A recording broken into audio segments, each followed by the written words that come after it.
Ho, ho, oh! Lakas! So, ayun nga, for today's video, papakita ko sa inyo kung paano gumawa nitong pagkalaki-laki-laking leche flan. Ang kinis yan hanggang sa loob. Tamang-tama lang yung texture niyan, hindi matigas, hindi naman sobrang lambot. So, papakita ko yan sa inyo, kaya panoorin nyo. Kaya ko lang naman naisipan na gumawa ng leche flan dahil marami akong egg yolks na natira. So, imbes na masayang, i-utilize natin yan. Siyempre, leche flan yung pinaka-paborito natin.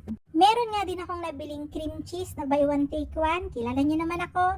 Kaya, imbes na masayang kasi pa-expired na, ginamit ko na din. So, 2 blocks siya ng cream cheese, 400 grams. Tapos, titimbangan ko na yan ng 960 grams ng egg yolks natin. Sabihin nyo naman, Ma'am Tin, paano naman kung hindi kami maraming egg yolks na natira at magbabasag lang talaga kami ng itlog?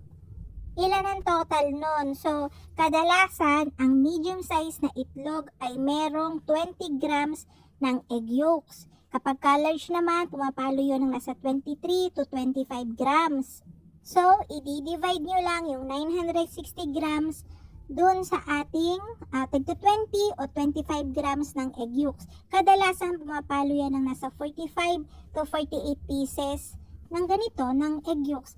Ang laki ang dami, no? Kaya hindi talaga ako gumagawa ng leche flan na purong egg yolks. Kapag wala naman akong egg yolks, lagi akong whole egg. Pero, wala lang.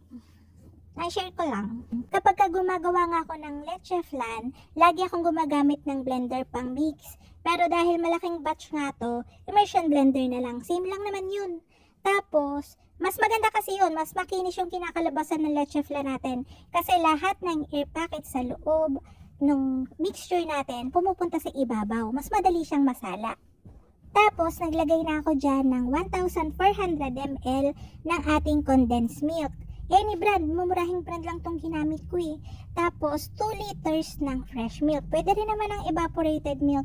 Marami tayong nilagay dito na evaporated milk or fresh milk kasi naglagay tayo ng cream cheese. Kapag hindi kayo maglalagay ng cream cheese, gawin nyo lang na 1,400 ml lang din yung amount ng inyong milk kasi masyadong lalabsak, masyadong magiging malambot yung leche flan nyo kung 2 liters din, pero hindi naman kayo naglagay ng cream cheese.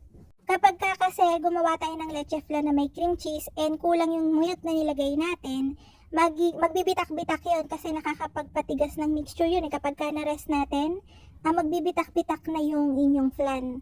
Masyado na siyang matigas, kaya nagdagdag tayo ng milk. Tapos wag kakalimutan yung ating asin. Pinch lang naman, kaunti lang, mga nasa 1/2 teaspoon lang para may pambasag dun sa tamis. Pero hindi matamis ng mixture natin ha. Tapos yun, unlimited sala na tayo. Dito, sinala ko to ng 3 beses. Tapos, i-rest ko na yan habang gumagawa tayo ng ating caramel.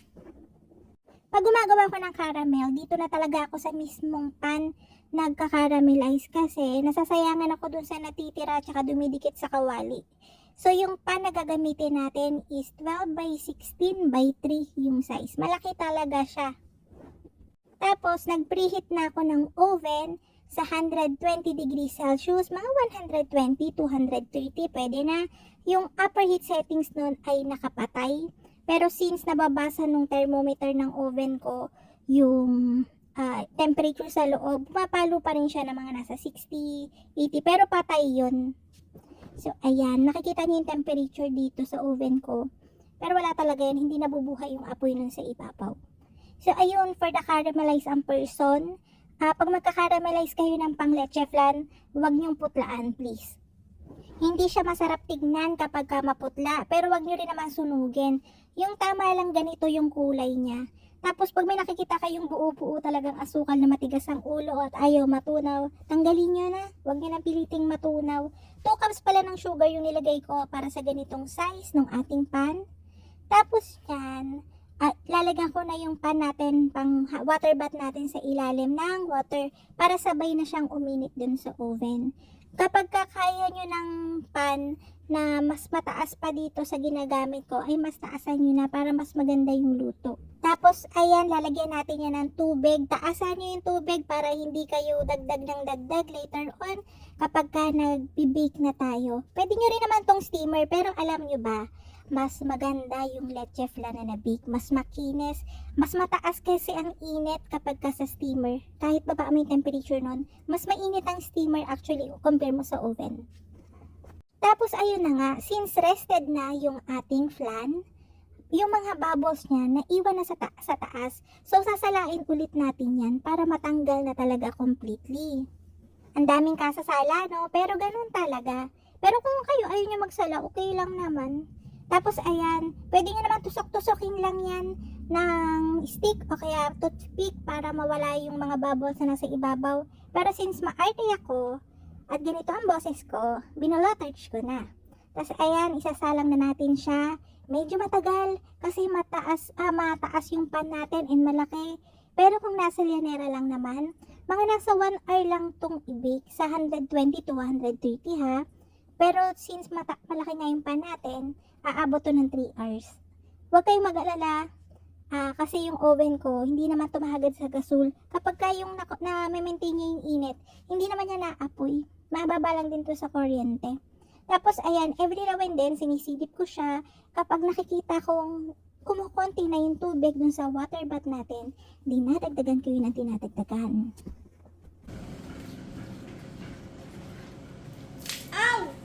Mainit man din.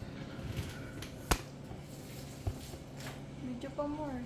Sigo is light. Ayun nga, papaalalahanan ko na kayo na mainit talaga to yung tubig. Huwag nyo munang tatanggalin yung water bath kapag inahon nyo na si leche flan para hindi madry yung caramel natin sa ilalim. At papalamigin natin to, tsaka ko siya i-rest sa fridge for overnight. For ilang hours, basta overnight, patulog kayo, pagising nyo, tsaka nyo siya ay balik ta rin. So ayan. Ito, bagong tao na ako dito, bagong ligo na. Kaya, yun, fresh na. Tapos ayan, kumuha ko ng pan, nakakasya siya para smooth yung pagbabaliktad. So ayan, 1, 2, 3, boo! Expected ko na, lagi ko na itong nagagawa. So confident na ako na okay ang kakalabasan nito. Basta na-rest nyo siya overnight, firm na yan. Wag na wag nyong itataob kung sakaling napalamig nyo pa lang. Kailangan rested overnight. Okay? Tatandaan nyo yung itsura ng flan natin pagkaahon ko sa kanya. Kapag ka na-overbake nyo to, medyo hindi naman siya ganon katulad sa steamer na maglolobo-lobo, pero basta nagwiwiggle siya, pero alam niyo yung pagwiwiggle niya ay firm. Hindi ko ma-explain na naman pero basta pakiramdaman nyo, pakinggan nyo yung mga ninuno nyo kung okay na, okay? Tapos ayan, dinivide ko na yan para dito sa ating mga container, bali 16 yung kinalabasan yan. Pero kung sa lianero nyo to gagawin, parang mga nasa 20 pieces, kaya to. Mga 16 o 20, ganun din. So, ayan, meron akong strawberries dito. Gusto ko kasing gayahin yung nagtitrending. Pero cheesecake kasi yung ginamit dun Kaya lang, natamad ako mag-cheesecake So, ito na lang. So, para gaya-gaya ko, lalagyan ko rin siya ng chocolate ganache. Pero habang ginagawa ko nga to, nare-realize ko na hindi siya babagay. Chocolate ganache tapos leche flan, parang hindi ko ma-explain, parang may pumipigil na sa akin gawin to ngayon pa lang. Kaya ayun, pagkatapos ng ilang drizzle sa ilang piraso dito, ayoko na siyang ituloy. Kasi nga feeling ko, parang hindi bagay. Parang ano bang naisip ko. So, tinaray ko din yung caramel para may pagpipilian. So, ayan, tikiman time na. Yan, expected naman na masarap to and smooth. Sabi ko nga sa inyo kanina, saktong-sakto yung texture nito. Hindi ganun katigas, hindi ganun kakunat, pero hindi rin malambot. Saktong-sakto lang. Tingnan nyo yung reaction ko dun sa chocolate. Hindi ko talaga bet. Hindi maintindihan yung lasa. Pinagsisisihan ko to, naisip ko na to. So, dun tayo sa caramel, and itong caramel, medyo palong-palo. Pasok din talagang maglagay dito ng drizzle ng kung anong toppings At saka maglagay ng strawberry. Yung strawberry bagay na bagay kasi yung leche flan natin mismo ay hindi gaanong matamis. Hindi siya matamis. Kaya magsisettle na lang siguro ako dun sa leche flan na may strawberry. So, ayun na nga mga kalutong tinapay. Sana'y nagustuhan niyo yung ating video for today. Magkita-kita tayo muli. Ito pong manalutong tinapay. Bye-bye!